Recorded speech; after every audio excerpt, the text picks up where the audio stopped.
wonderful. Thank you. If you hear a crying baby in the background, I'm so sorry. It's the witching hour here.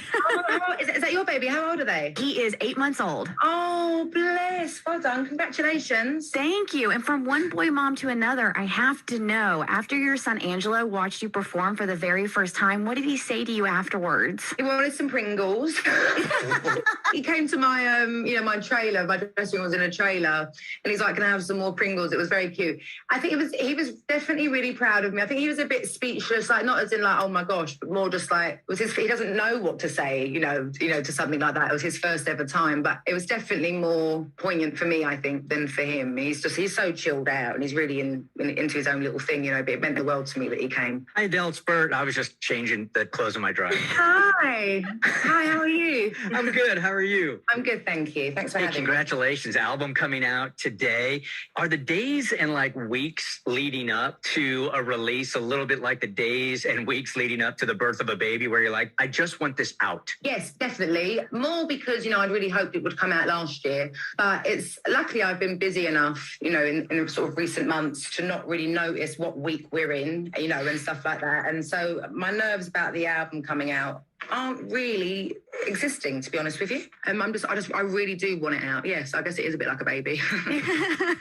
Was it disappointing to have to shift like that for a year? I mean, because here you are and you had to wait this whole year. Is there a shift in mentality or anything? No, I mean, I was definitely just like everyone else, all my plans for last year changed. But I think knowing that we were all going through that together, didn't, you've got to choose your battles and stuff like that. And there was just actually nothing that any of us could do, to sort of move ahead with anything in anyone's lives. So, it was fine. Obviously, there was way bigger things going on in the world anyway. But actually, the more I think about it, the more interviews I do, I might not have been so at peace and calm like I am now in my life last year. So I feel like, it's probably actually in the end a really good thing that it didn't come out last year. I'm so sort of unbothered and unfazed by being sort of so out there in the world. And normally I don't really like it. But I feel like I obviously did learn a lot about myself before and during the pandemic, so to sort of set me up properly maybe. There's one particular moment in the Adele One Night Only special that stuck out to me the most. And it was so beautifully done, like the location and just you and the song, all of it was impeccable. But when you were singing Someone Like You and you almost got choked up singing the line, who would have known how bittersweet this would taste? Yeah. What new meaning does singing that song have for you after your divorce? Was kind of got the original. Yes, it kind of does, doesn't it? The original bloody sentiment. I think the reason I was really choked up, and I might get choked up about it now, it was just, my singing it in front of my son and his dad, up there, and it was, it's been a really, this is very much their album as well, and just to be singing it up there for the first time after everything went down, it was just emotional. And also just I'm so fortunate that we have such a good relationship still, even outside of our son, and I just know how rare that is. And yeah, just choking me up now and it choked me up then. Well, since this album is so deeply inspired by your divorce, did you and your ex-husband have, for I don't know, a lack of a better term, a listening party prior to the album release so he could hear it beforehand? Well, I appreciate and respect Simon's opinion so much anyway. Yeah, I played it to him as I was writing it.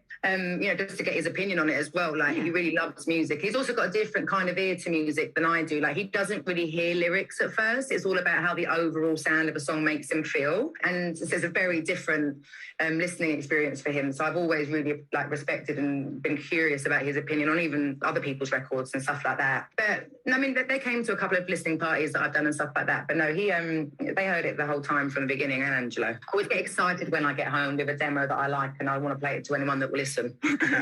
It feels to me like what makes you great as a performer is it feels like you feel every word, every lyric.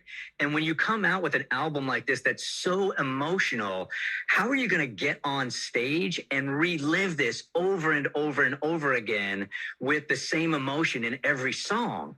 Well, I think there'll definitely be some occasions, depending on the vibe of a show and stuff, where sometimes you can't turn up for it emotionally because it's exhausting to do it every single night. And sometimes I remember on my last tour, I would think that I was going to feel everything about it, but then just for reasons unbeknownst to me, I wouldn't be sort of in it emotionally, and I'd be making lists in my head and stuff like that about things I had to get done. But really, I think I'm so sort of proud of my emotional strength now, which, I thought I had before, but turns out I had absolutely none.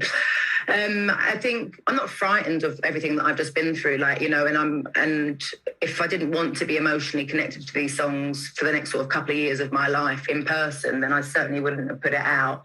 But I really do feel like I want to encourage people to acknowledge their feelings and their emotions. And so I will definitely try my bloody hardest to sing it full throttle from the heart in front of anyone that might be able to come to anything I do. So I don't know, To Be Loved, for example, a song on the album, I'll never sing it live because it's too much emotion. I just will never make it through the song. So I definitely think there's going to be, if I feel like that about that one, then there's definitely be emotion all the others. Yeah, you and I have both learned through therapy, it's not the what, it's the why.